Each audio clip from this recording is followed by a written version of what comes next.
विभिन्न एजेंसियों के माध्यम से सोलर लाइट का जो स्वीकृति दिया गया उसमें गड़बड़ियों को लेकर के उनकी चिंता थी और बाकी मद की राशि को भी सोलर लाइट के माध्यम से ही खर्च करने का दिखाया गया, जिसके काफ़ी गंभीर आरोप उन्होंने लगाया था। इन सब को देखते हुए हमने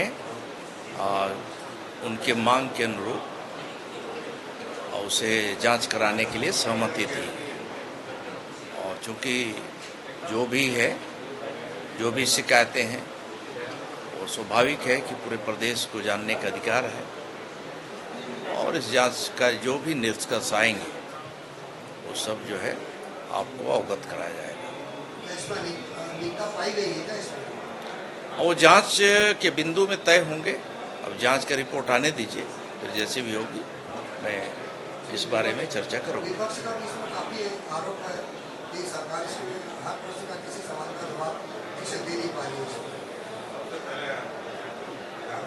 अब इससे ज़्यादा और क्या कर सकते हैं?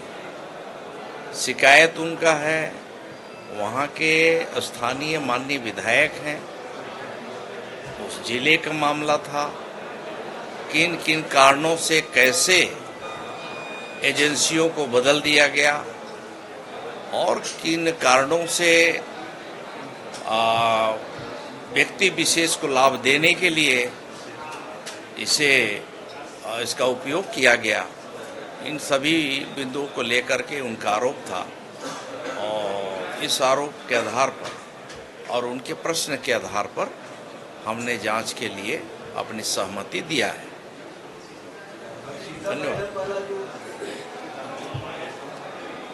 वो डीपीआर से संबंधित था, जलग्रहण का प्रश्न था। तो जलग्रहण में तो जो डीपीआर बनते हैं, परियोजना बनती है, परियोजना स्तर में, फिर जिला स्तर, प्रदेश स्तर में जो कमेटियां हैं, वो कमेटी जो है डीपीआर जो है फाइनल करके भारत सरकार से अनुमोदन कराती है और उसके बाद जो है यहाँ फाइनल होने के बाद भारत सरकार उस परियोजना के लिए राशि जो है 5 साल के लिए मुहैया कराती है।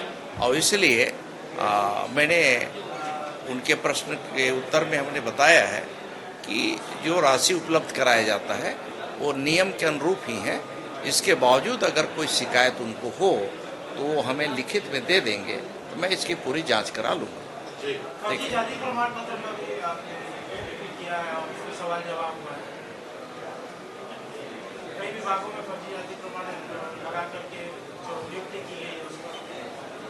अब इस बारे में कोई प्रश्न हुआ नहीं है, फिर भी इस तरह के जो प्रश्न समय समय पर उठते रहे हैं उन सब के बारे में मेरी भी चिंता है कि जो फर्जी प्रमाण पत्र के आधार पे बहुत सारे पदों पे लोग बैठे हैं, उनको जो है उनकी जांच हो और जांच के आधार पे उनके ऊपर कार्रवाई होनी चाहिए।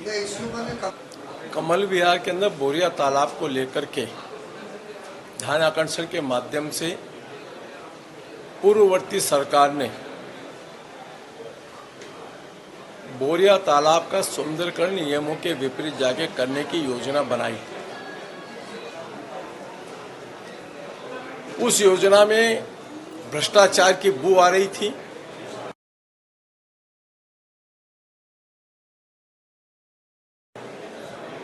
जो इस बात को स्पष्ट दर्शा रहा है कि मास्टर प्लान के पूर्व जब बोरिया कमल विहार योजना का प्रोजेक्ट 1600 एकड़ का था, उसके अंदर एरिगेशन पार्क बनाने के लिए आरडीए का प्रोजेक्ट था। तालाब का सौंदर्यीकरण का काम पूर्व में चालू आरडीए के माध्यम से हो रहा था, लेकिन एक बीच में नई स्कीम ला करके जब वो लैंड आपके खाते में नहीं थी, अब आपके खाते में आ गई अमोद प्रमोद में, तो अमोद प्रमोद के अंदर लैंड होने पे कौन कौन से काम हो सकते हैं, कौन कौन से काम नहीं हो सकते हैं, टेंडर निकालो। टेंडर की एनआईटी में आपने कहा कि ठेकेदार लैंड यूज चेंज कराएगा। ये पहली बार देखने को मिला कि जिस लैंड का पर्पस क्या होना चाहिए, वो तालाब के सुंदरीकरण के साथ साथ में वहां पर क्या क्या निर्माण होगा, इसकी स्पष्ट जानकारी के साथ में आप टेंडर आमंत्रित कर लिए और टेंडर स्वीकृत भी कर लिया और टेंडर स्वीकृत करके आरडीए ने टेंडर की प्रक्रिया को आगे फॉलो करना चालू कर दिया। इतने में चुनाव आचार संहिता आ गई, टेंडर ओके नहीं हुआ, लेकिन आरडीए ने ओके कर दिया। मामला कोर्ट में गया, कोर्ट से कहा कि आर्बिट्रेशन में जाएं, वो आर्बिट्रेशन में लगा है, लेकिन साथ में यह प्रक्रिया प्रारंभ करने के पूर्व आमोद प्रमोद के नाम क्या होते हैं, उसमें किन किन चीजों का निर्माण कर सकते हैं, यह एनआईटी में स्पष्ट करना चाहिए। जिन्हें सरकार की एजेंसी ठेकेदार के भरोसे चले जाए और ठेकेदार बताएगा वह क्या क्या करना है और वो राज्य सरकार से बहुत स्वीकृति लेगा, ये आश्चर्यजनक पहली बार पूर्व सरकार का एक कारनामा देखने को मिला रायपुर विकास प्राधिकरण का। माननीय मंत्री जी ने कहा लैंड यूज में आमोद प्रमोद था, क्या बन सकता है क्या नहीं बन सकता वह स्पष्ट है। आपने मास्टर प्लान में संशोधन किया क्योंकि उसके पहले तालाब था, तालाब का सौंदर्यीकरण का प्रस्ताव था। पूर्ववर्ती सरकार ने मास्टर प्लान में संशोधन किया। वर्तमान सरकार के मंत्री जी ने कहा है कि मास्टर प्लान का पुनः परीक्षण हो रहा है। तो जिस प्रकार की बंदर बाट करने का काम पूर्व सरकार, पूर्व मंत्री और आरडी के अध्यक्षों ने मिलकर के एक बहुत अच्छी योजना 1600 एकड़ की एक टाउनशिप सरकार की पब्लिक प्राइवेट पार्टनरशिप के माध्यम से बनी है, उसकी योजना को ध्वस्त करना,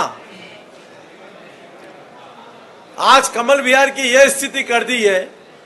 ना कोई मेंटेनेंस कर पा रहा है, ना कुछ किया, सिर्फ उसका नाम माता कौशल्या के नाम करने का पूर्व सरकार ने काम किया, लेकिन वहां कोई काम नहीं किया।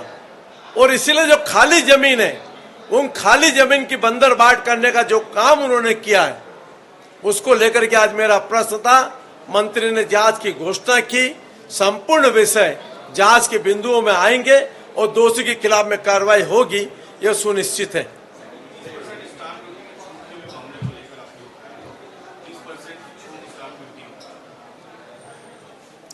सामान्य पूर्व सरकार ने गाइडलाइन में 30% की छूट दी। वो गाइडलाइन के साथ में ये कहा पंजीयन शुल्क बढ़ा दिया। और पंजीयन शुल्क में जिन लोगों को पैसा पटाना चाहिए, वह बड़े बड़े लोगों ने जमीनों की खरीदी के अंदर केस का ट्रांजैक्शन किया। यही मैंने माननीय मंत्री जी से कहा है कि कितने लोगों ने केस का ट्रांजैक्शन किया, इसका मिलान होना चाहिए, क्योंकि कहीं ना कहीं राजस्व का नुकसान भी हुआ है। और केस के ट्रांजैक्शन को जब तक आप दोनों को टैली नहीं करेंगे, इसके अंदर कितना कितना क्या हुआ, तब तक ये पता नहीं लगेगा।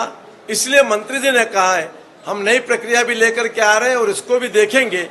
आज मंत्री जी का बहुत ही इस वाले मामले पर एक स्पष्ट दिशा निर्देश के साथ एक सोच भी उन्होंने प्रस्तुत की है। मैं आज उसका भी स्वागत करता हूं।